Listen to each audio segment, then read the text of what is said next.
Ma'am, वो बाहर security guard की पोस्ट के लिए कैंडिडेट आया है। अगर आप कहीं तो मैं अंदर भेज दूँ? अरे हाँ हाँ, क्यों नहीं, उसे अंदर भेज दो।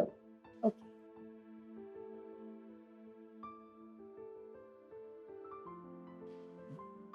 मेम साहब, क्या मैं अंदर? अरे गोपाल, तुम यहाँ? आंटी, सॉरी मेम साहब, आप यहाँ यहाँ कैसे? अरे ये सब छोड़ो, पहले तुम खड़े क्यों? बैठो। अरे कोई बात नहीं, मैं ऐसे ही ठीक हूँ। पर आप बताइए, आप यहाँ कैसे? हाँ, ये कौन है? बेटा, तू इसे नहीं जानती। जहां मैं पहले काम करती थी ना, ये वहां पर गार्ड का काम करता था। पर गोपाल, मैंने तुझे बताया था ना कि मेरी एक बेटी है। इससे मिल, ये है मेरी बेटी रिद्धि। और जहां तू खड़ा है, ये ऑफिस इसी का है, क्योंकि इसने पढ़ लिख कर इतनी मेहनत की कि इसने इस कंपनी को खड़ा किया है। और आज आज मैं इसी की बदौलत यहाँ पर बैठी हूँ। क्या मेम साहब, ये आपकी बेटी हैं? और इतनी बड़ी कंपनी इन्होंने अपने दम पे खड़ी की है? मेम साहब, आपकी बेटी ना सच में बहुत ईमानदार और बहुत मेहनती है। आपको याद है, कुछ साल पहले मैंने आपसे कहा था कि आपकी बेटी आपका नाम जरूर रोशन करेंगी।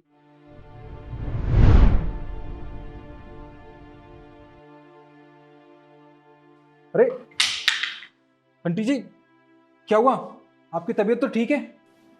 हाँ बेटा, मैं बिल्कुल ठीक हूँ। बस जरा सा चक्कर आ गया था। नहीं आंटी जी, कैसी बात कर रही हैं? आपको तो बहुत तेज बुखार है, आपकी तबीयत खराब है। अगर आपकी तबीयत खराब थी तो आप यहाँ काम पे क्यों आई हैं आज? अरे बेटा, काम पर नहीं आऊँगी तो खामा मेरी तनख्वाह कट जाएगी। तो तुझे तो पता है मुझे पैसे ही कितने मिलते हैं, कुल 10-12 हज़ार रुपये।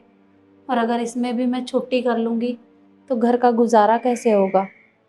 और अगर यहाँ काम करने के लिए नहीं आऊँगी तो मेरी बेटी की पढ़ाई बीच में ही रुक जाएगी, और मैं नहीं चाहती कि उसकी पढ़ाई रुके। इसलिए मुझे काम तो करना पड़ेगा। देखिए आंटी जी, आप अपनी बेटी के बारे में इतना सोच रही हैं, ये बात तो बिल्कुल ठीक है। पर आप एक बात बताइए, अगर भगवान ना करे कल को आपको कुछ हो गया तो आपकी बेटी का ख्याल कौन रखेगा? कौन उसकी पढ़ाई का खर्चा उठाएगा? देखिए, इस दुनिया में ना आपकी बेटी का आपके सिवा और कोई नहीं है।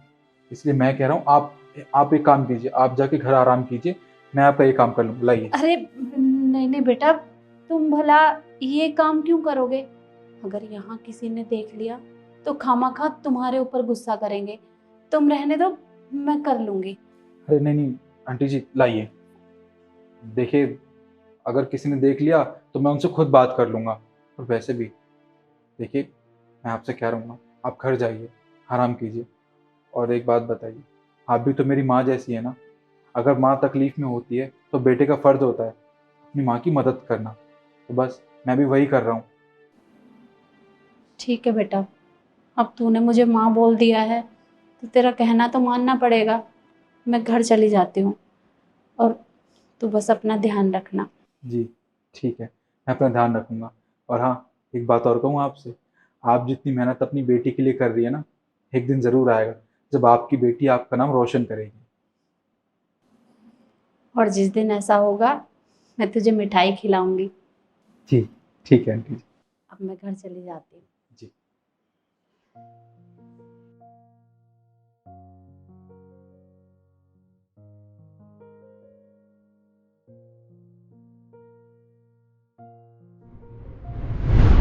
हाँ गोपाल, वो दिन मुझे आज भी याद है। और मैंने भी तुझसे कहा था कि जिस दिन ऐसा दिन आएगा कि मेरी बेटी पढ़ लिख कर कुछ बन जाएगी, तो मैं तेरा मुंह मीठा कराना नहीं भूलूंगी। और आज आज वो दिन आ गया। और देख, मैं हमेशा तेरे लिए आंटी ही रहूंगी, ठीक है? जी। छोटी मेम साहब, आपको पता है आपकी माँ ने आपको इस मुकाम पर लाने के लिए कितनी मेहनत की है। देखिए, बच्चों का संघर्ष तो हर किसी को दिख जाता है, पर उसके पीछे माँ बाप कितनी मेहनत करते हैं ना, ये किसी को नहीं दिखती है। मेरी आपसे हाथ जोड़ के विनती है, कभी भी अपनी माँ का दिल मत दुखाना, हमेशा इनकी सेवा करना। और आपको पता है, आपने अपनी माँ का सर गर्व से ऊंचा कर दिया है। भैया आप बिल्कुल ठीक कह रहे हैं। मैं जानती हूँ मेरी माँ ने कितना संघर्ष किया है, कितने सेक्रीफाइसेस किए मुझे यहाँ तक लाने में, और मैं उस चीज़ की बहुत ज़्यादा रिस्पेक्ट करती हूँ। और मैं कभी सोच भी नहीं सकती कि मैं अपनी माँ को परेशान करूँ। वैसे गोपाल, तुम यहाँ कैसे? तू तो वहाँ सिक्योरिटी गार्ड का काम करता था ना, फिर यहाँ पर? मेम साहब, मैं आपको पूरी बात बताता हूँ। वो क्या है कि जहाँ पहले मैं सिक्योरिटी गार्ड की नौकरी किया करता था ना, जिस कंपनी में आप भी काम करती थी साफ सफाई का, आप तो उस कंपनी से चली गई। आपके जाने के बाद ना कंपनी को बहुत बड़ा नुकसान हुआ था। उसने अपने कई कर्मचारियों को नौकरी से निकाल दिया, और सिक्योरिटी गार्ड्स को भी। उनमें से मैं भी एक था। आपको तो पता है मैं कितना पढ़ा लिखा आदमी हूँ, पर मुझे मजबूरी में वहाँ सिक्योरिटी गार्ड की नौकरी करनी पड़ रही थी, क्योंकि मुझे कहीं और काम ही नहीं मिल रहा था। अब जब से उस कंपनी से निकाला गया है तो छोटे मोटे काम कर लेता हूँ, कभी दिहाड़ी पे चला जाता हूँ, कभी रिक्शा चला लेता हूँ। ये करके अपने परिवार का पेट पाल रहा हूँ जैसे तैसे। और वो बाहर ना मैंने सिक्योरिटी गार्ड का बोर्ड देखा था, उस पर लिखा था कि यहाँ पे सिक्योरिटी गार्ड की भर्ती हो रही है, इसलिए मैं यहाँ पे आ गया। देखो गोपाल, तुम्हें सिक्योरिटी गार्ड का काम करने की जरूरत नहीं है, क्योंकि मैं जानती हूँ कि तुम बहुत पढ़े लिखे हो। रिद्धि बेटा, इसे मैथ तो इतने अच्छे से आता है कि ये झटपट कोई भी हिसाब हो जल्दी से जोड़ देता है। और हाँ, हमारे यहाँ अकाउंटेंट की पोस्ट खाली है, तो कल से तुम अकाउंटेंट की जगह काम करोगे। क्या आप सच कह रही हैं?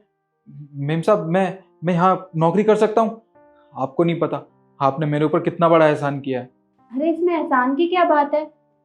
इसमें एहसान वहसान कुछ नहीं है, क्योंकि मुझे आज भी याद है, जब भी मेरी तबीयत खराब होती थी तो तुम मेरी मदद करते थे, मेरी जगह काम तुम किया करते थे, और अपने बारे में तुमने कभी नहीं सोचा।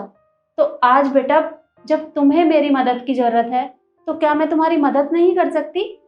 तुम चिंता मत करो, धीरे धीरे सब ठीक हो जाएगा। जी ठीक है। और हाँ, मैं अभी तुम्हारे लिए मिठाई मंगवाती हूँ। मिठाई खाए बगैर मैं तुम्हें जाने नहीं दूंगी। ठीक। बैठो। मैडम,